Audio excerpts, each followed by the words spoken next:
Hey friends, we are well into 2025, and this is a really popular time to be making some goals or resolutions about your self-care and health habits. And while I don't personally work with resolutions or work with them in my clients, I do think it's absolutely worth reflecting on how we are taking care of ourselves and our bodies. And the new year can be a potent time to do that. So, my work is all about supporting people in building a sustainable and enjoyable and respectful relationship to their bodies that really supports health and well being, physical health, mental health, emotional health, and well being. And it's a pretty well established fact, let me say, a well established truth that movement, as I like to say, exercise or movement, is something that really does maintain and improve our health. So that's in general and for most people. And yet, if knowledge were enough, that would be so amazing. But knowledge is not enough. And I'm constantly encountering this dilemma of why is it so hard to begin exercising? And so while the truth is there that we know that it supports our health, it is a very complex matter that has a lot of reasons sort of running underneath the surface for why it can be so complicated and so difficult to begin exercising. So this is the first of a 4-part mini series that is looking at that question. Why in the heck is it so freaking hard to begin exercising?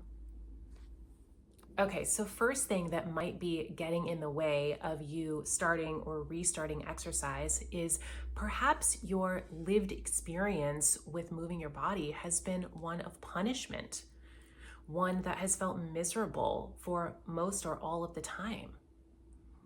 So if you were made to feel by culture or by your parents or by your friends or something like that, that your body was somehow too big or not good enough. Maybe you were in the gym when you were 14 years old, just slaving away on the treadmill. Ugh.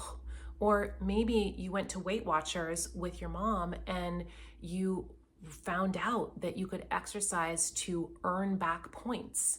And so you found yourself doing jumping jacks in your room, or again, like running around the track or going to the gym and kind of slaving away, and usually at quite a high intensity that just feels miserable. And if you've been on diets a lot in your life that have included an exercise component, you may have been not eating enough and then expecting your body to exercise on top of that. And that is a real recipe for it feeling grueling and miserable and just not enjoyable at all. And the feeling of that, right? So when those are the dominant experiences, or maybe the only experiences with exercise, the message is that you need to exercise because your body is not good enough in some way. So it becomes a punishment for having the body that you have. And that is, so heavy and so painful. And at a certain point, your system will say, enough of that, right? I'm not doing that anymore. And if you would like to be, or you are on a journey in healing your relationship to food and body, you might think, well, I'm thinking differently about exercise now.